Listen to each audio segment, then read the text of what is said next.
എല്ലാ സുഹൃത്തുക്കൾക്കും ഉസ്താദ് യൂട്യൂബ് ചാനലിലേക്ക് സ്വാഗതം. ഇന്ന് നമ്മൾ ചർച്ച ചെയ്യുന്നത് 2013 സെപ്റ്റംബറിൽ നടന്ന കേട്ടറ്റ് കാറ്റഗറി 1 പരീക്ഷയുടെ സൈക്കോളജിയുടെ ക്വസ്റ്റ്യൻ പേപ്പറാണ്. നമുക്ക് ചോദ്യങ്ങളിലേക്ക് പ്രവേശിക്കാം. ഒന്നാമത്തെ ചോദ്യം നോക്കാം. താഴെ പറയുന്ന പ്രക്രിയകൾ ഉൾക്കൊള്ളുന്നതാണിത്. ഒന്ന്, സജ്ജീകരണം അഥവാ പ്രിപ്പറേഷൻ. 2, അടയിരിക്കൽ അഥവാ ഇൻക്യുബേഷൻ. 3, പൊടുന്നനെയുള്ള ചിന്തോദ്ദീപനം. 4, ആശയപ്രകടനം. ഇത് സൂചിപ്പിക്കുന്നത് അഥവാ ഈ പറഞ്ഞ സജ്ജീകരണം, അടയിരിക്കൽ, പൊടുന്നനെയുള്ള ചിന്തോദ്ദീപനം, ആശയപ്രകടനം, ഈ 4 പ്രക്രിയകൾ ഉൾക്കൊള്ളുന്നത് താഴെയുള്ള ABCD എന്നതിൽ ഏതാണ് എന്നാണ് ചോദ്യം. എ എന്നാൽ യുക്തിചിന്ത അഥവാ റീസണിങ്. ബി എന്നത് വിചിന്തന ചിന്ത അഥവാ റിഫ്ലക്റ്റീവ് തിങ്കിങ്. സി എന്നത് സർഗാത്മക ചിന്ത അഥവാ ക്രിയേറ്റീവ് തിങ്കിങ്. ഡി എന്നത് നിഗമന ചിന്ത അഥവാ ഡിഡക്റ്റീവ് തിങ്കിങ്. ഉത്തരം സി ആണ്, സർഗാത്മക ചിന്ത. അപ്പൊ സർഗാത്മക ചിന്തയിൽ ഇപ്പറഞ്ഞ 4 കാര്യങ്ങൾ ഉൾക്കൊള്ളുന്നുണ്ട് എന്നാണ്. അഥവാ സജ്ജീകരണം, അടയിരിക്കൽ, പൊടുന്നനെയുള്ള ചിന്തോദ്ദീപനം, ആശയപ്രകടനം. ഇത് സർഗാത്മക ചിന്തയിൽ ഉൾക്കൊണ്ട പ്രക്രിയകളാണ്. രണ്ടാമത്തെ ചോദ്യം. ഒരു കാര്യത്തെ വിലയിരുത്തുന്നതിനോ അതിന്റെ മൂല്യം അല്ലെങ്കിൽ അത് ശരിയോ തെറ്റോ എന്ന് തിരിച്ചറിയുന്നതിനോ സഹായകമായ ചിന്തയാണ്. ഒരു കാര്യത്തെ വിലയിരുത്തുന്നതിനോ അതിന്റെ മൂല്യം അല്ലെങ്കിൽ അത് ശരിയോ തെറ്റോ എന്ന് തിരിച്ചറിയുന്നതിനോ സഹായകമായ ചിന്തയാണ്. It is a form of thinking where the individual is judging what is worth or which one is right or wrong. A, വ്യതിരിക്ത ചിന്ത അഥവാ ഡൈവർജന്റ് തിങ്കിങ്. ബി, യുക്തി ചിന്ത അഥവാ റീസണിങ്. സി, വിമർശന ചിന്ത അഥവാ ക്രിട്ടിക്കൽ തിങ്കിങ്. ഡി, സർഗാത്മക ചിന്ത ക്രിയേറ്റീവ് തിങ്കിങ്. ഉത്തരം സി ആണ്, വിമർശന ചിന്തയാണത്. സി ആണ് ഉത്തരം. 3, എന്തറിയണമെന്നതിനേക്കാളും എങ്ങനെ അറിയണമെന്നതാണ് ഇവിടെ വിവക്ഷിക്കുന്നത്. എന്തറിയണമെന്നതിനേക്കാളും എങ്ങനെ അറിയണമെന്നതാണ് ഇവിടെ വിവക്ഷിക്കുന്നത്. ഇത് എന്തിനെ സൂചിപ്പിക്കുന്നു? It is on knowing how rather than knowing what. What does it denote? A, വസ്തുതാപര ജ്ഞാനം ഫാക്ച്വൽ നോളജ്. ബി, വ്യക്ത്യാന്തര ക്രിയാപരിജ്ഞാനം ടാസിറ്റ് നോളജ്. സി, പൊതുവിജ്ഞാനം ജനറൽ നോളജ്. ഡി, ഇവയൊന്നുമല്ല. ഉത്തരം ബി ആണ്, വ്യക്ത്യാന്തര ക്രിയപരിജ്ഞാനം അഥവാ ടാസിറ്റ് നോളജ്. 4, ഒരു ക്ലാസ് റൂം പ്രശ്ന പരിഹരണവുമായി ബന്ധപ്പെട്ട് താഴെ പറയുന്ന മാർഗങ്ങൾ അവലംബിക്കാൻ ഒരു ടീച്ചർക്ക് നിർദ്ദേശം ലഭിച്ചു. 1, കുട്ടികളോട് അവർക്ക് താല്പര്യമുള്ള കാര്യങ്ങൾ ചർച്ച ചെയ്യുക. 2, ചോദ്യങ്ങൾ ചോദിക്കാൻ കുട്ടികളെ പ്രോത്സാഹിപ്പിക്കുക. 3, പ്രതികരണങ്ങൾക്ക് കൂടുതൽ സമയം നൽകുക. ഈ പ്രവർത്തനങ്ങളിലൂടെ ഒരു ടീച്ചർ ലക്ഷ്യം വെക്കുന്നത് എന്താണ്? എ, വൈകാരിക വികാസം. ബി, സാമൂഹിക വികാസം. സി, ഭാഷാപര വികാസം. ഡി, ആസ്വാദന ശേഷി വികാസം. ഉത്തരം സി ആണ്, ഭാഷാപര വികാസം. സി ആണ് ഉത്തരം. 5ാമത്തെ ചോദ്യം. കുട്ടികൾ തങ്ങളുടെ ചുറ്റുപാടിലെ അറിവുകളെ വീണ്ടും കണ്ടെത്തുന്നതിന് പകരം അധ്യാപകർ, രക്ഷിതാക്കൾ, മറ്റുള്ളവർ മുഖേന അവരെ പഠനത്തിലേക്ക് നയിക്കുകയാണ് ചെയ്യേണ്ടത്. ഈ പഠന രീതി ഏതാണ്? Children should not be expected to rediscover knowledge already available in their cultures. Rather, they are guided in their learning by teachers, parents and others. This approach is called, Malayalam ഒന്നുകൂടി വായിക്കാം. കുട്ടികൾ തങ്ങളുടെ ചുറ്റുപാടിലെ അറിവുകളെ വീണ്ടും കണ്ടെത്തുന്നതിന് പകരം അധ്യാപകർ, രക്ഷിതാക്കൾ, മറ്റുള്ളവർ തുടങ്ങിയവർ മുഖേന അവരെ പഠനത്തിലേക്ക് നയിക്കുകയാണ് ചെയ്യേണ്ടത്. ഈ പഠന രീതി ഏതാണ്? എ, കണ്ടെത്തൽ പഠനം ഡിസ്കവറി ലേണിംഗ്. ബി സഹായക രീതിയിലുള്ള പഠനം അസിസ്റ്റഡ് ലേണിംഗ്. സി വ്യക്തിഗത പഠനം അഥവാ ഇൻഡിവിജ്വലൈസ്ഡ് ലേണിംഗ്. ഡി ക്രമീകൃത പഠനം അഥവാ പ്രോഗ്രാംഡ് ലേണിംഗ്. ഉത്തരം ബി ആണ്. സഹായക രീതിയിലുള്ള പഠനം അഥവാ അസിസ്റ്റഡ് ലേണിംഗ്. ബി ആണ് ഉത്തരം. 6. ഒരു നല്ല അധ്യാപകന്റെ അല്ലെങ്കിൽ അധ്യാപികയുടെ സ്വഭാവ ഗുണം ഏതാണ്? ഒരു നല്ല അധ്യാപകന്റെ അല്ലെങ്കിൽ അധ്യാപികയുടെ സ്വഭാവ ഗുണം ഏതാണ്? Which one is the characteristics of a best teacher? A ഉള്ളടക്കം യഥാസമയം തീർക്കുന്നു, cover contents in time. B പഠിപ്പിക്കുന്നവയുടെ കുറിപ്പുകൾ നൽകുന്നു, gives notes whatever she lectures. C കുട്ടികളുടെ നിലവാരം അറിഞ്ഞുകൊണ്ടുള്ള ചോദ്യങ്ങൾ ഉന്നയിക്കുന്നു, ask questions at right level of difficulty. D ആസൂത്രണം ചെയ്ത രീതിയിൽ തന്നെ പഠിപ്പിക്കുന്നു, ടീച്ചേഴ്സ് വാട്ട് ഷീ പ്ലാൻഡ്. ഉത്തരം ഏതാണ്? ഉത്തരം സി ആണ്. കുട്ടികളുടെ നിലവാരം അറിഞ്ഞുകൊണ്ടുള്ള ചോദ്യങ്ങൾ ഉന്നയിക്കുന്നു. സി ആണ് ഉത്തരം. 7. മാതൃഭാഷയിലൂടെയുള്ള പഠനമാണ് പ്രൈമറി ക്ലാസുകൾക്ക് അഭികാമ്യം. കാരണം അത് മാതൃഭാഷയിലൂടെയുള്ള പഠനമാണ് പ്രൈമറി ക്ലാസുകൾക്ക് അഭികാമ്യം.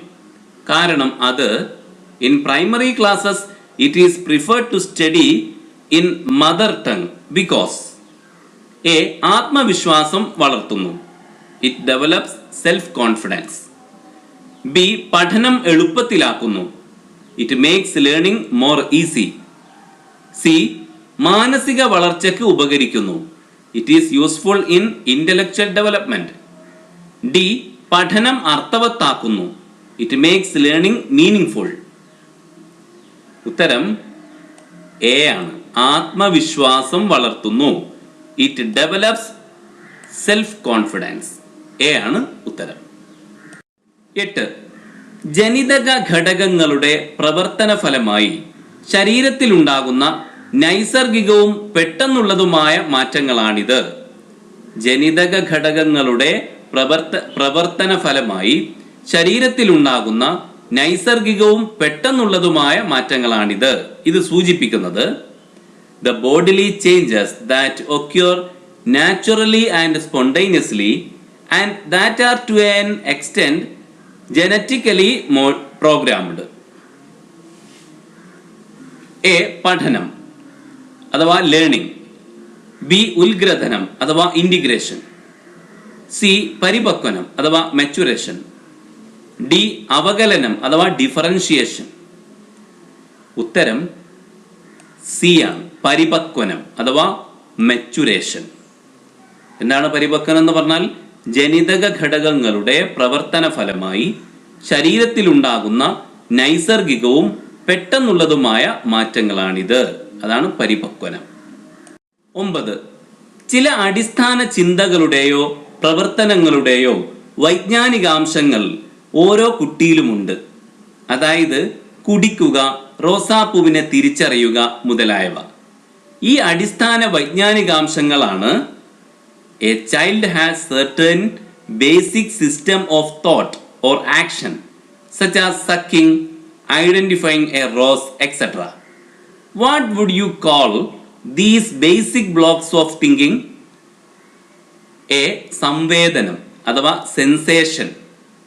ബി ബിംബനം അഥവാ ഇമേജറി. സി ചിന്താ പ്രക്രിയ കൊഗ്നിഷൻ. C schema.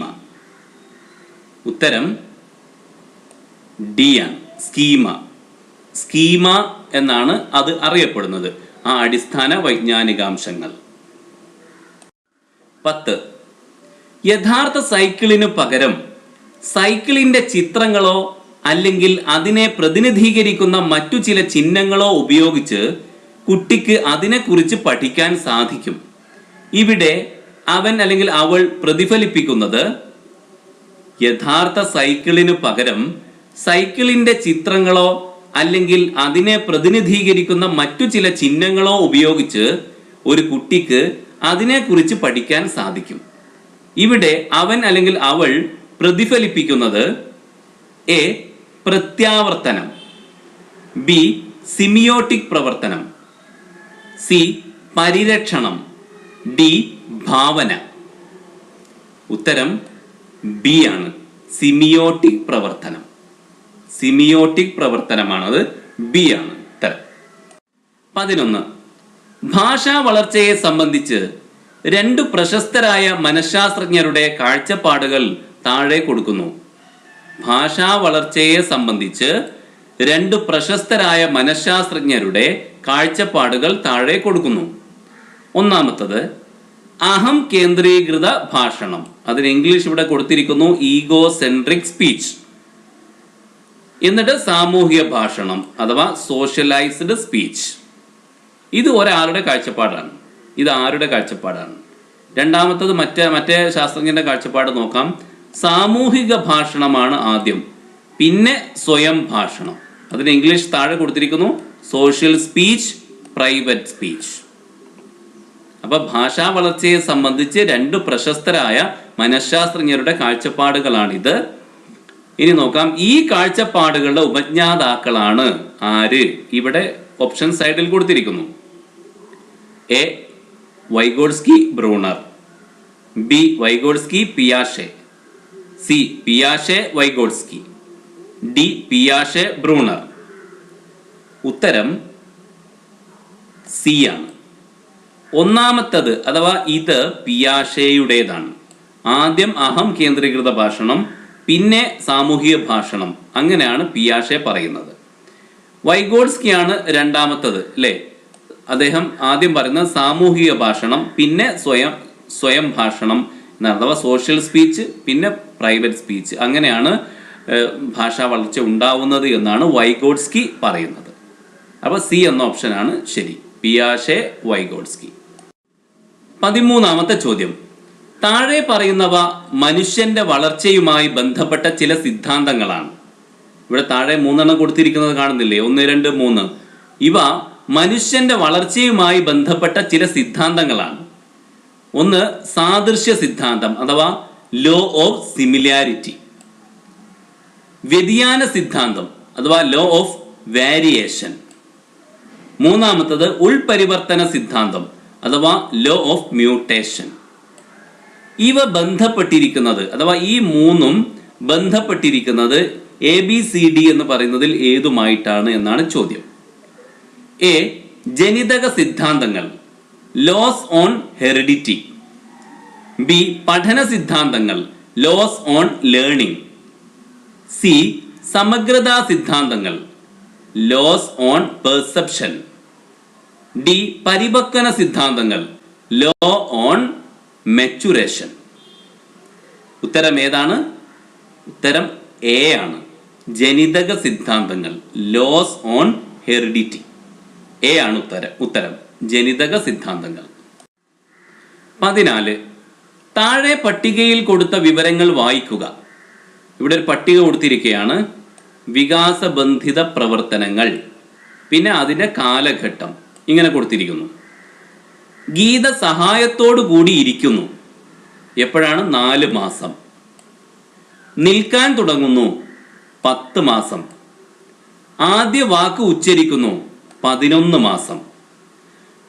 ഇനി മറുഭാഗത്ത് വലതുഭാഗത്ത് കാണാം, ഇത് സൂചിപ്പിക്കുന്നത് ABCD. ഇതിൽ ഏതിനോടാണ് ഏതാണ് ഇത് സൂചിപ്പിക്കുന്നത് എന്നാണ് ചോദ്യം.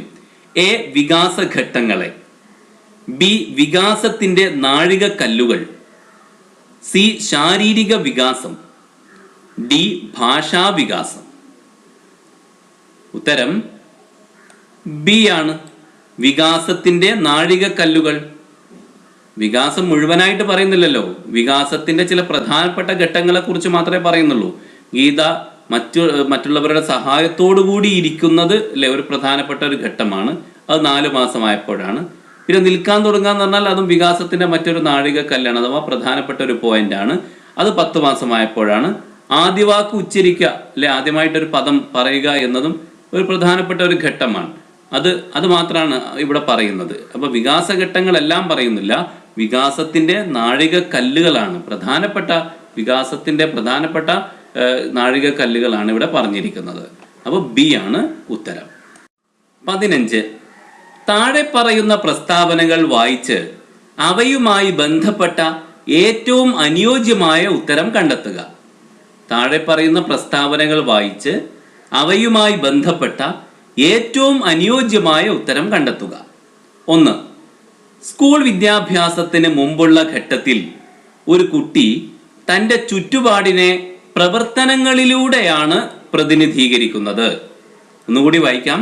സ്കൂൾ വിദ്യാഭ്യാസത്തിന് മുമ്പുള്ള ഘട്ടത്തിൽ ഒരു കുട്ടി തൻ്റെ ചുറ്റുപാടിനെ പ്രവർത്തനങ്ങളിലൂടെയാണ് പ്രതിനിധീകരിക്കുന്നത്. 2. ബാല്യകാലത്ത് ആശയങ്ങളെ ചിത്രങ്ങളിലൂടെയാണ് കുട്ടി പ്രതിനിധീകരിക്കുന്നത്. ബാല്യകാലത്ത് ആശയങ്ങളെ ചിത്രങ്ങളിലൂടെയാണ് കുട്ടി പ്രതിനിധീകരിക്കുന്നത്. 3. കൗമാരകാലത്ത് കുട്ടിക്ക് ആശയങ്ങളെ വാചികമായി തന്നെ പ്രകടിപ്പിക്കാൻ സാധിക്കുന്നു. ഇനി ഓപ്ഷൻ നോക്കാം. എ, പ്രസ്താവന 1, 2, 3 ഇവയെല്ലാം തന്നെ ശരിയാണ്. ബി, പ്രസ്താവന 1, 2 ഇവ ശരിയാണ്. സി, പ്രസ്താവന 1, 3 ശരിയാണ്. ഡി, പ്രസ്താവന 2, 3 ഇവ ശരിയാണ്. ഉത്തരം ഏതാണ്? ഉത്തരം ഓപ്ഷൻ എ ആണ്. ഇവ 3 ശരിയാണ് എന്നതാണ് ശരിയായ ഉത്തരം. 16. താഴെ കൊടുത്തിരിക്കുന്ന പ്രശ്നം ഒരു കുട്ടിക്ക് പരിഹരിക്കാൻ സാധിച്ചു. താഴെ കൊടുത്തിരിക്കുന്ന പ്രശ്നം ഒരു കുട്ടിക്ക് പരിഹരിക്കാൻ സാധിച്ചു. അഥവാ ഇവിടെ ഒരു ചോദ്യം കൊടുത്തിരിക്കുകയാണ്, അത് ചെയ്യാൻ ഒരു കുട്ടിക്ക് സാധിച്ചു. എന്താണ് ആ ചോദ്യം നോക്കാം. ഒഴിഞ്ഞ കോളത്തിൽ വരുന്ന നമ്പർ ഏത്? അതാ ചോദ്യം. അപ്പൊ ഇവിടെ ഏത് നമ്പറാണ് ചേർക്കേണ്ടത് എന്നാണ് ചോദ്യം. ഏത് നമ്പറാ ചേർക്കേണ്ടത്?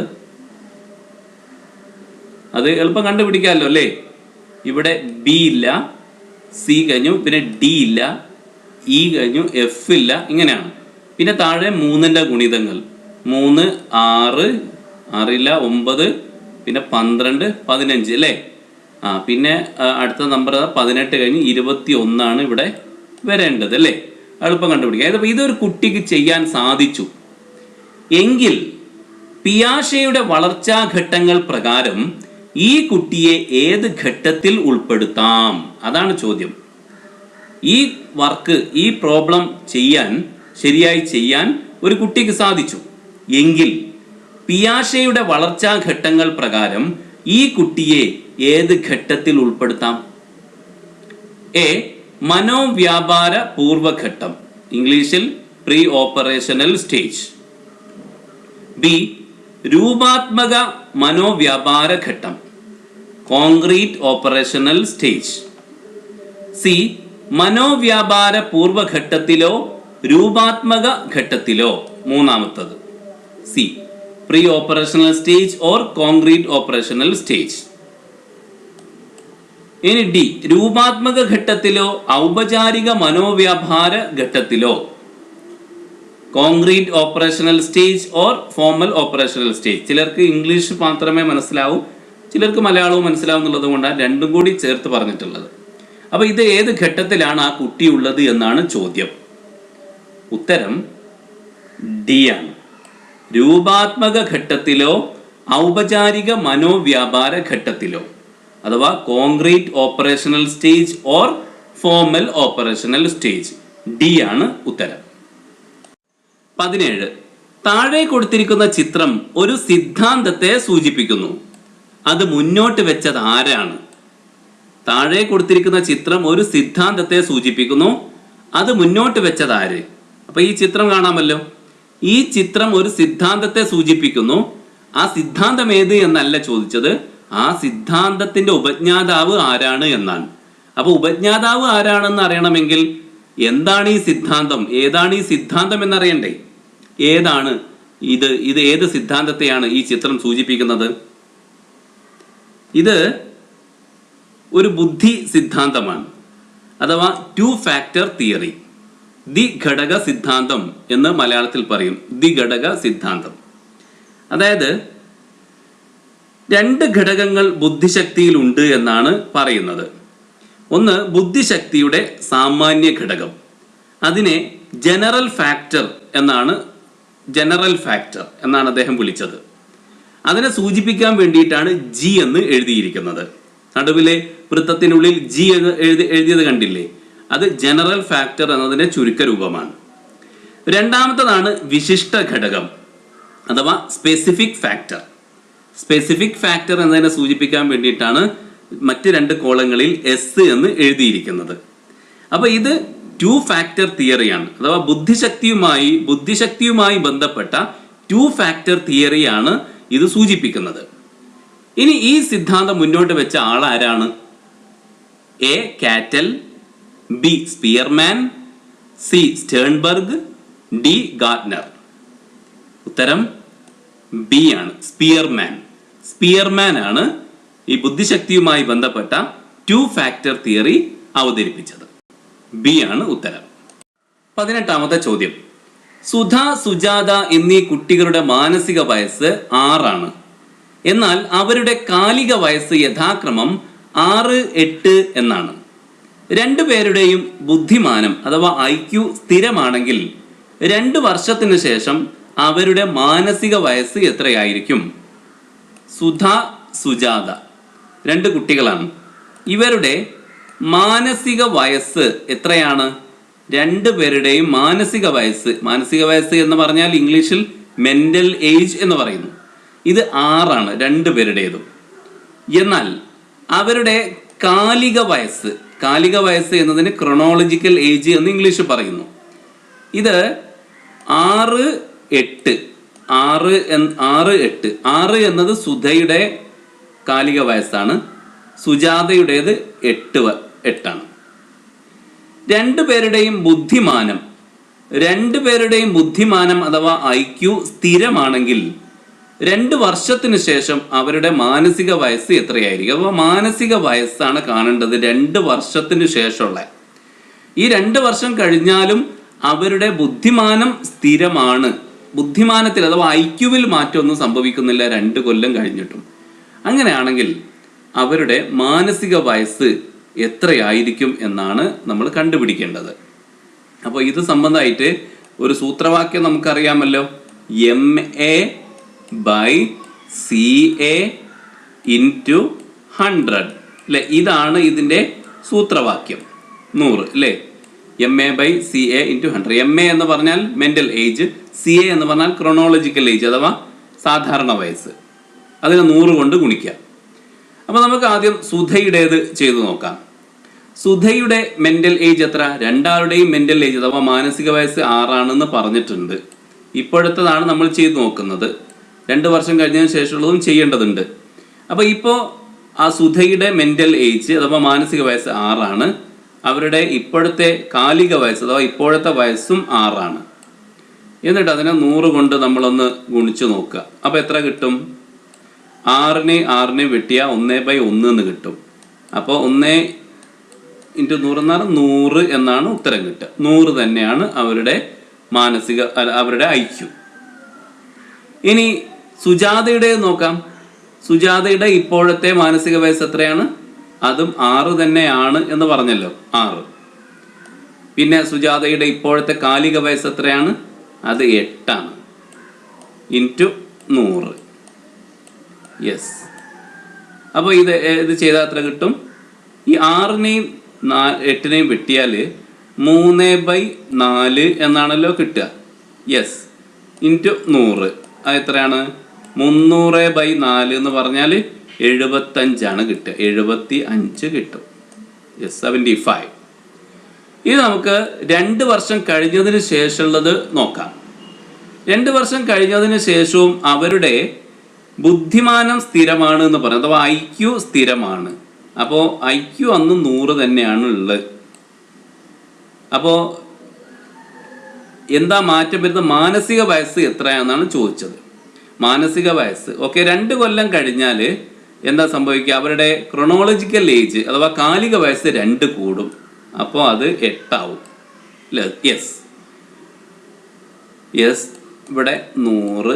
പക്ഷെ ഇതിൻ്റെ മുകളിലുള്ള മെന്റൽ ഏജ് എത്ര എന്നാണ് നമ്മൾ കണ്ടുപിടിക്കേണ്ടത്.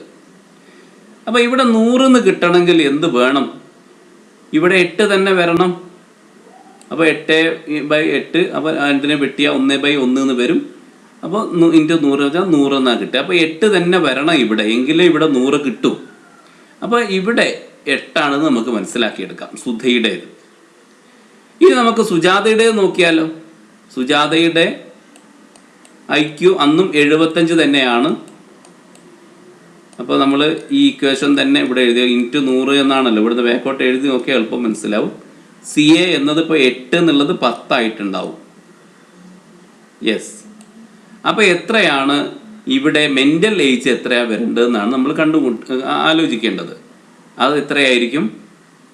അപ്പോൾ ഇവിടെ നമുക്ക് 75 കിട്ടാൻ ഇവിടെ 7.5 ആണെങ്കിൽ മാത്രമേ അവിടെ 75 കിട്ടുകയുള്ളൂ അല്ലേ? 7.5.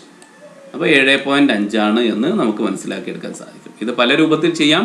ഇത് എളുപ്പത്തിൽ മനസ്സിലാക്കാവുന്ന, എനിക്ക് എളുപ്പത്തിൽ ചെയ്യാൻ സാധിച്ച ഒരു രീതിയാണ് ഞാൻ പറഞ്ഞത്. ഇതിനേക്കാൾ എളുപ്പത്തിൽ ചെയ്യാനുള്ള രീതികൾ അറിയുന്നവരുണ്ടാവാം. മാത്സുമായി ബന്ധപ്പെട്ട കാര്യങ്ങൾ പലരും പല രീതിയിൽ ചെയ്യാറുണ്ടല്ലോ. അപ്പോൾ ഉത്തരം ഇവിടെ C ആണ്. 8 ഇയർ, സുജാത 7.5 ഇയേഴ്സ് അല്ലേ? C ആണ് ഉത്തരം. C ആണ് ഉത്തരം. 19ാമത്തെ ചോദ്യം. സ്കൂൾ ബന്ധിത വിലയിരുത്തലിന് അടിസ്ഥാന പ്രമാണമാക്കേണ്ടത് എന്താണ്? സ്കൂൾ ബന്ധിത വിലയിരുത്തലിന് അടിസ്ഥാന പ്രമാണമാക്കേണ്ടത് എന്താണ്?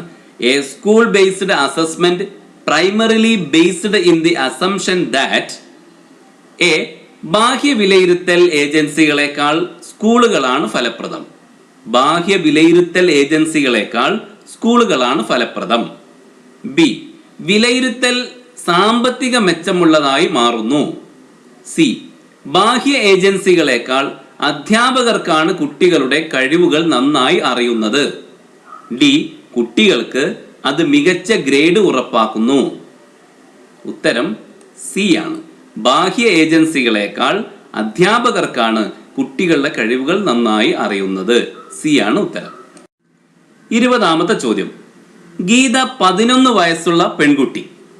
കമ്പ്യൂട്ടർ ഉപയോഗിച്ച് ചിത്രീകരണങ്ങൾ തയ്യാറാക്കുന്നതിനും കൂടാതെ ഗ്രാഫുകൾ, ഫ്ലോ ചാർട്ടുകൾ, ആശയഭൂപടങ്ങൾ എന്നിവ വരക്കുന്നതിനും സാമർഥ്യമുള്ള കുട്ടിയാണ്. ഈ കഴിവ് സൂചിപ്പിക്കുന്നത് ഗീത 11 വയസ്സുള്ള പെൺകുട്ടി കമ്പ്യൂട്ടർ ഉപയോഗിച്ച് ചിത്രീകരണങ്ങൾ തയ്യാറാക്കുന്നതിനും കൂടാതെ ഗ്രാഫുകൾ, ഫ്ലോ ചാർട്ടുകൾ, ആശയഭൂപടങ്ങൾ എന്നിവ വരക്കുന്നതിലും സാമർഥ്യമുള്ള കുട്ടിയാണ്. ഈ കഴിവ് സൂചിപ്പിക്കുന്നത് എ യുക്തിപര ബുദ്ധി, ലോജിക്കൽ ഇന്റലിജൻസ്. ബി ദൃശ്യസ്ഥലപര ബുദ്ധി, വിഷ്വൽ സ്പേഷ്യൽ ഇന്റലിജൻസ്. സി വ്യക്തിയാന്തര ബുദ്ധി, ഇൻട്രാപേഴ്സണൽ ഇന്റലിജൻസ്. ഡി പ്രകൃതിപര ബുദ്ധി, നാച്ചുറലിസ്റ്റിക് ഇന്റലിജൻസ്. ഉത്തരം ബി ആണ്. ദൃശ്യസ്ഥലപര ബുദ്ധി അഥവാ വിഷ്വൽ സ്പേഷ്യൽ ഇന്റലിജൻസ്. ബി ആണ് ഉത്തരം. 21. താഴെ കൊടുത്തിരിക്കുന്ന ചിത്രം നിരീക്ഷിക്കുക.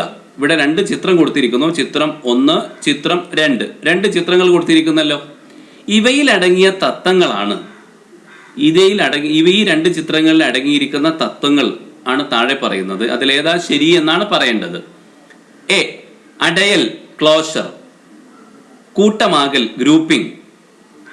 ബി കൂട്ടമാകൽ, അടയൽ അഥവാ ഒന്നാമത്തത് കൂട്ടമാകൽ, രണ്ടാമത്തത് അടയൽ. സി 1 തുടർച്ച, കണ്ടിന്യൂറ്റി.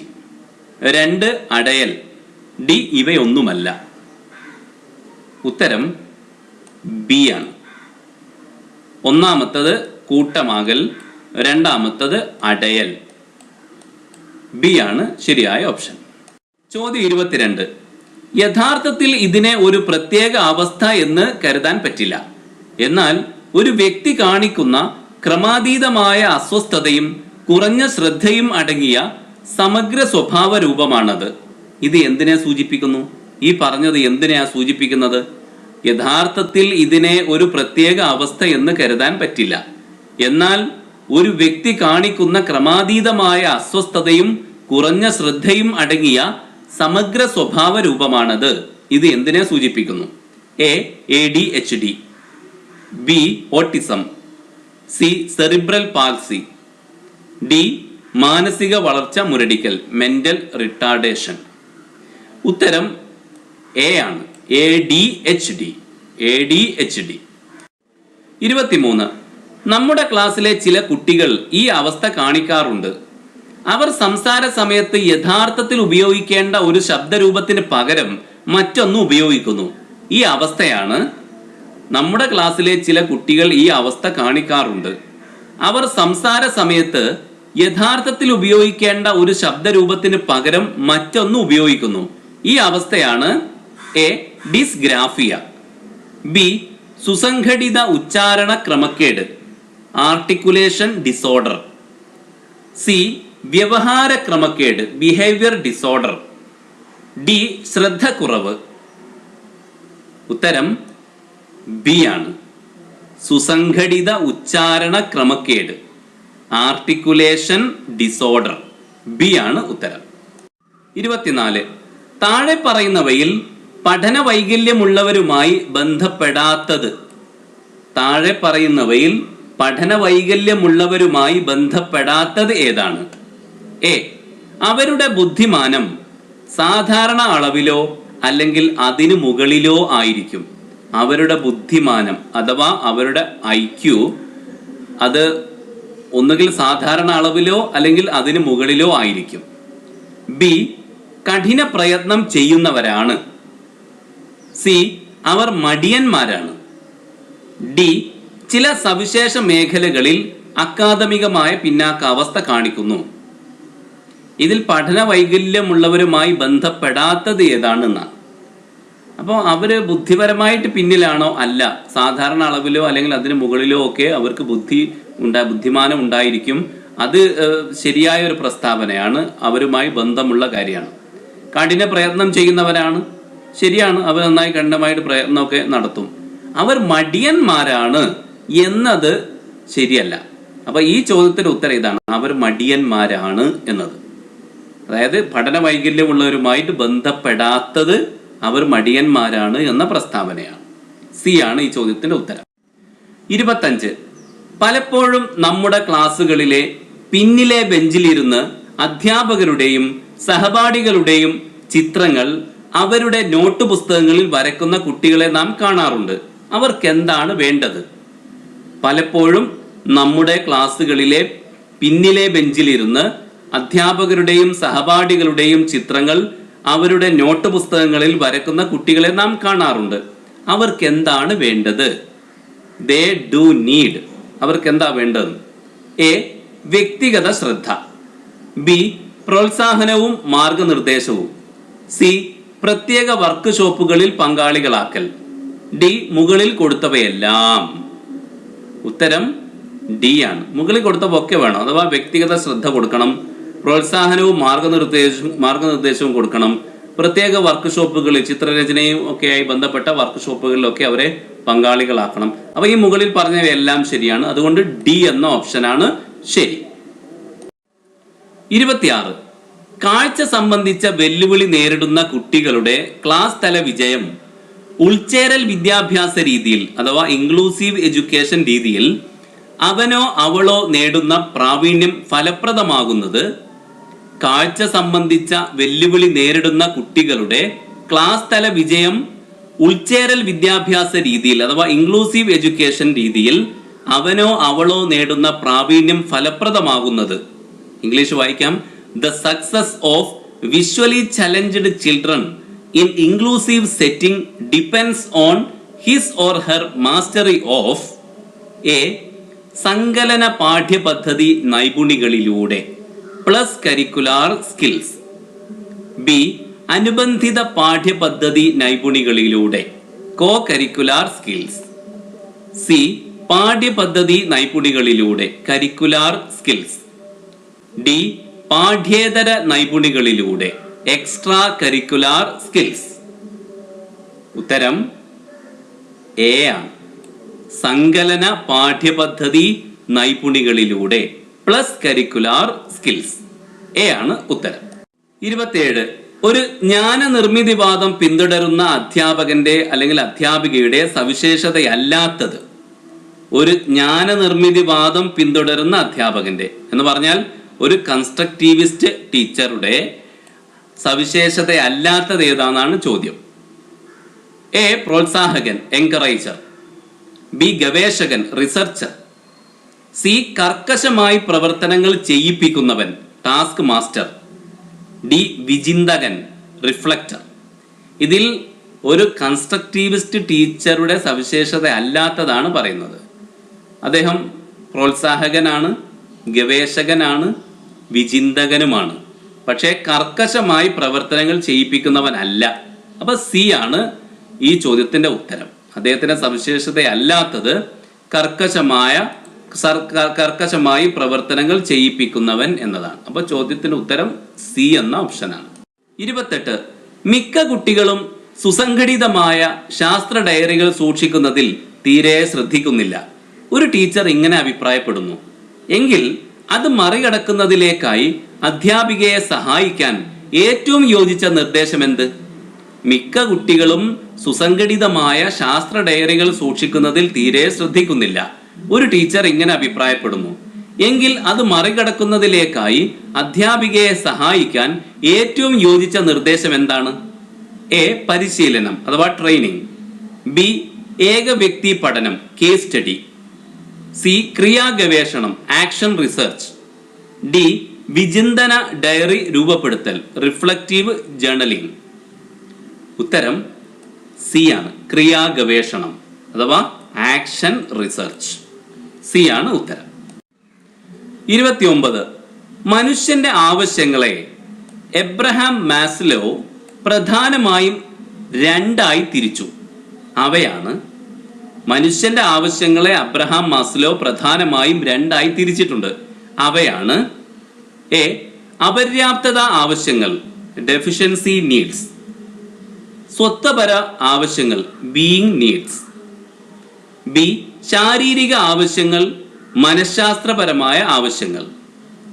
സി സുരക്ഷിതത്വപരമായ ആവശ്യങ്ങൾ, ഭദ്രതാപര ആവശ്യങ്ങൾ. ഡി ശാരീരിക ആവശ്യങ്ങൾ, ആത്മസാക്ഷാത്കാര ആവശ്യങ്ങൾ. ഉത്തരം ബി ആണ്, ശാരീരിക ആവശ്യങ്ങൾ, മനഃശാസ്ത്രപരമായ ആവശ്യങ്ങൾ. ഓപ്ഷൻ ബി ആണ് ഉത്തരം. 30. ഒരധ്യാപിക തൻ്റെ പ്രവർത്തനത്തിൽ കുട്ടികളെ താഴെ കൊടുത്തിരിക്കുന്ന പ്രക്രിയകളിലൂടെ കൊണ്ടുപോയി പ്രവർത്തനം പൂർത്തീകരിച്ചു. ഒരധ്യാപിക തൻ്റെ പ്രവർത്തനത്തിൽ കുട്ടികളെ താഴെ കൊടുത്തിരിക്കുന്ന പ്രക്രിയകളിലൂടെ കൊണ്ടുപോയി പ്രവർത്തനം പൂർത്തീകരിച്ചു. ആ ക്രമമാണ് ഇവിടെ കൊടുത്തിരിക്കുന്നത്. പഠന പ്രശ്നം, പരികൽപ്പന രൂപീകരിക്കൽ, ദത്തങ്ങൾ ശേഖരിക്കൽ, നിഗമനങ്ങൾ രൂപീകരിക്കൽ. അതിന് ഇംഗ്ലീഷ് മറുഭാഗത്ത് നോക്കാം.